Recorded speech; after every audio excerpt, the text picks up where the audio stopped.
আসসালামু আলাইকুম প্রিয় দর্শক, অন্য মঞ্চের আলাপচারিতায় আপনাদের সকলকে আমন্ত্রণ জানাচ্ছি। শেখ হাসিনা নামটার মধ্যে একটা আতঙ্ক কাজ করে এই মুহূর্তে বাংলাদেশের অনেক মানুষের, বিশেষ করে এই সরকার পতনের পর এই মুহূর্তে যারা শেখ হাসিনার মামলাগুলো নিয়ে বিশেষ করে ধরেন ইনভেস্টিগেশন করছেন সরকারি পুলিশ কর্মকর্তারা, গোয়েন্দা বিভাগের কর্মকর্তারা, বা তার বিরুদ্ধে যে মামলাগুলো দায়ের হয়েছে সেই মামলাগুলোতে যারা উকিল আছেন, মুন্সি আছেন, বিচারক আছেন বা বিভিন্ন কলাকৌশলী আছেন, প্রত্যেকের কিন্তু একটা টেনশন থাকে, যেমনটা বেগম খালেদা জিয়ার সময়ও ছিল। কেননা এই দেশে ক্ষমতার পালাবর্তন ঠাস করে হইয়া যায়। তো টেনশনের জায়গাটা তখনই তৈরি হয় যে ক্ষমতা পরিবর্তন হইলে তখন আসলে এই যে যারা আছেন পলিটিশিয়ানরা অনেকে ভাইগা টাইগা যান বা খুব বড় কর্মকর্তারা ভাইগা যান, বাকিরা তো বাংলাদেশে থাকা লাগে বা তাদের পরিবার আছে। তো বাংলাদেশ যেই প্রতিহিংসামূলক একটা রাষ্ট্র, আমরা রাজনীতির পালাবর্তনে বা ক্ষমতার পালাবর্তনে যেই প্রতিহিংসাগুলো সামনে দেখি, বিভৎস ঘটনাগুলো দেখি, সেখান থেকে ভয় পাওয়াটা স্বাভাবিক। একটু আগে আমরা দেখলাম যে বাংলাদেশের প্রথম সারি গণমাধ্যম দৈনিক ইত্তেফাকে করা একটা প্রতিবেদন বলছে সাবেক প্রধানমন্ত্রী শেখ হাসিনা মামলা পরিচালনার সাথে জড়িত প্রসিকিউটর, যারা আইনাঙ্গনে কাজ করেন, মামলাগুলোর তদন্ত কর্মকর্তা, আইন শৃঙ্খলা রক্ষাকারী বাহিনীর সদস্য, পুলিশ বা আরো বিভিন্ন যে সংস্থাগুলো আছেন, আদালতের যারা কর্মচারী আছেন, তাদেরকে ভয়াবহ পরিণতির হুমকি দিয়েছেন। এই বিষয়টি উঠে এসেছে তার বিরুদ্ধে আদালত অবমাননার অভিযোগে দায়ের করা মামলার পূর্ণাঙ্গ রায়ে। আন্তর্জাতিক অপরাধ ট্রাইব্যুনাল একে মামলায় শেখ হাসিনাকে 6 মাসের বিনাশ্রম কারাদণ্ড প্রদান করেছেন। 2রা জুলাই বিচারপতি মোহাম্মদ গোলাম মুর্তজা মজুমদারের নেতৃত্বাধীন 3 সদস্যের আন্তর্জাতিক অপরাধ ট্রাইব্যুনাল এই মামলার রায় ঘোষণা করে। ট্রাইব্যুনালের অন্য 2 সদস্য ছিলেন বিচারপতি মোহাম্মদ শফিউল আলম মাহমুদ এবং বিচারক মোহাম্মদ মহিতুল হক এনাম চৌধুরী।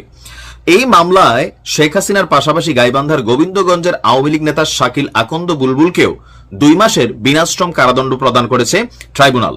এখন এখানে আমরা যদি দেখি, মামলার মূল প্রমাণ হিসেবে ব্যবহৃত একটি অডিও ক্লিপ গত বছরের অক্টোবর মাসে ভার্চুয়াল মাধ্যমে ছড়িয়ে পড়ে, মানে সোশ্যাল মিডিয়াতে, যেখানে শেখ হাসিনা এবং বুলবুলের কথোপকথন শোনা যায়। এই অডিওটি সিআইডির ফরেনসিক ল্যাবে পরীক্ষা করা হয় যে এটা কোনো ফেক অডিও নাকি রিয়েল। পরীক্ষার ফলে নিশ্চিত হওয়া গেছে যেটা অরিজিনালি শেখ হাসিনার কণ্ঠ এবং তিনি প্রকৃতপক্ষেই হুমকি দিচ্ছেন। সেখানে বলা হচ্ছে যে পূর্ণাঙ্গ রায়ে শেখ হাসিনা এবং বুলবুলের কথোপকথন যেভাবে আসছে, শেখ হাসিনা বলছিলেন ওইসব তালিকা করো আর অফিসারদের বলো আমরা তালিকা পাঠাচ্ছি নেত্রীর কাছে, উনি চাইছেন ভবিষ্যতে কাজে লাগবে। শেখ হাসিনার এই কথার পর বুলবুল বলছিল জি নেত্রী, জি আসসালামু আলাইকুম। এরপর শেখ হাসিনা বলেন চাকরি সামনেও করতে হবে, এটা ভুলে যায় না যেন 1 মাঘে শীত যায় না। একটা কথা আমি বলি, তোমাদের কার বাড়ি পোড়াইছে কে? তখন বুলবুল বলেন উড়াই নেত্রী, ওই উড়াই সবাই জামাত বিএনপি সকলে। তারপর তিনি বলছেন তাদের বাড়ি ঘর নাই? তো বুলবুল বলছে আছে নেত্রী। শেখ হাসিনা বলেন তাদের ঘর বাড়ি নাই? বুলবুল বলছেন জি আছে। শেখ হাসিনা বলেন তাহলে সবকিছু কি প্রকাশ্যে করতে হয়? এরপর শেখ হাসিনা বলেন আমাদের ঘর বাড়ি নাই, তাদেরও ঘর বাড়ি থাকবে না। মানে এখানে মামলার মধ্যে যে জিনিসটা আনা হয়েছে যে তিনি ঘরবাড়ি পুরি দিতে বুলবুলকে উস্কানি দিয়েছেন। এখন এটা বাংলাদেশে নতুন একটা ট্রেন্ড, কিন্তু এবার সরকার পরিবর্তনের পর আমরা বাংলাদেশের বিভিন্ন জিনিস অবলোকন করেছি। তো আমি বরাবরই তখনও একটা কথা বলছি, এখনো বলি, বাংলাদেশে না সারা পৃথিবীতেই সম্ভবত, তবে আমাদের দেশে একটু বেশি, ভালো কাজের পুনরাবৃত্তি পরবর্তী মানুষগুলা করে না, ভালো কাজের মেসেজ কেউ নেয় না। কিন্তু যেটা মন্দ কাজ, খারাপ কাজ, প্রতিহিংসা, প্রতিশোধ, মানে এই মেন্টালিটির যে জিনিসগুলো আছে, ওই যে আপনি যারা রাগের মাথায় একটা চড় দিচ্ছেন, আপনি তো দিয়ে ফেলছেন, কিন্তু সে কিন্তু পাল্টা আপনার চড় দিবেন, আপনার ঘাই দিয়া দেয়। কেন? এটা তার প্রতিশোধ। রাগ আর প্রতিশোধ দুই রকম হয়।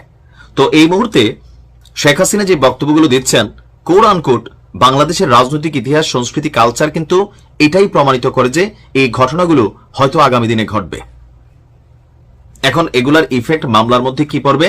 ওনার প্রত্যেকটা কথোপকথন মামলার বেলায় কিন্তু এখানে সাক্ষ্য হিসাবে চলে আসছে।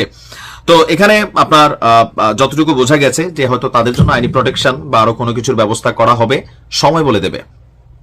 এখন ওনার এই বক্তব্যগুলো ওনার বিপরীতেই কিন্তু প্রমাণ এবং সাক্ষ্য হিসাবে ব্যবহৃত হয়েছে এবং মামলার রায় প্রকাশে এগুলা মানে এই মুহূর্তে সহায়ক ভূমিকা পালন। ঘটনার প্রেক্ষাপট হচ্ছে রাজশাহীতে জাতীয় নাগরিক পার্টির জেলা সমন্বয়ক কমিটির সদস্য এবং বৈষম্য বিরোধী ছাত্র আন্দোলনের সাবেক সংগঠক, তার বাড়িতে একটা চিঠি, একটা কাফনের কাপড় মিলছে। চিঠির মধ্যে বেশ কিছু লেখা ছিল। কাফনের কাপড় মিলছে মানে বুঝতে পারছেন দুনিয়া ছাড়া করার মানে প্রস্তুতি। তো চিঠির প্রথম লেখা হচ্ছে, প্রস্তুত হ রাজাকার। তুমি কে আমি কে, রাজাকার রাজাকার। তো সেখান থেকে প্রস্তুত হ রাজাকার।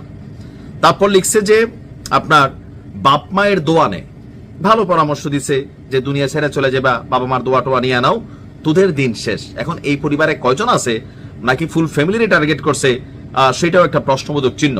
জয় বাংলা, জয় বঙ্গবন্ধু, এতটুকু লেখা দেখলে বুঝতে বাকি নাই নিশ্চয়ই এটা আওয়ামী লীগ, যুবলীগ, ছাত্রলীগের কাজ, আবার হইতেও পারে নাও হইতে পারে। হুমকিপ্রাপ্ত এনসিপির নেতা খালিদ হাসান মিলু মোহনপুরের ধুরুল গ্রামের বাসিন্দা। তার অভিযোগ, শনিবার দিবাগত রাতে দুর্বৃত্তরা তার বাড়িতে পেট্রোল ঢেলে আগুন লাগানোর চেষ্টা করে। পরে বাড়ির সামনে কাফনের কাপড় এবং চিরকুট ফেলে তারা সেখান থেকে চলে যায়। রাত 11:30টার দিকে তিনি বাসায় ফিরেন। কিছুক্ষণ পর জানালার পাশে অপরিচিত কণ্ঠে শোনা যায়, বাইরে বের হইয়া দেখ। হঠাৎ করে জানালা দিয়ে এরকম একটা আওয়াজ, আমরা হলে ভূতের ডরে মনে জানালা বন্ধ করে দিতাম, বাট সাহসী ছেলে, সে সত্যি সত্যি দরজা খুলছে, বারান্দায় গেছে। বারান্দায় গিয়ে তিনি দেখেন টিনের সঙ্গে থাকা কাঠের আড়ায় আগুন জ্বলছে এবং চারপাশে পেট্রোলের গন্ধ। তিনি বাইরে না গিয়ে প্রথমে প্রতিবেশীদের ডাকেন। ধুরুল বাজারের নৈশ প্রহরীও আসেন। পরে বাইরে এসে একটা পলিথিন দেখতে পান। পুলিশ ঘটনাস্থলে যাওয়ার পর সেই পলিথিনটি খোলা হয়। ভেতরে সাদা কাপড়, মানে কাফনের কাপড় এবং একটা চিঠি। বৃষ্টির কারণে বাড়ির চারপাশ ভেজা থাকায় আগুন ছড়িয়ে পড়েনি।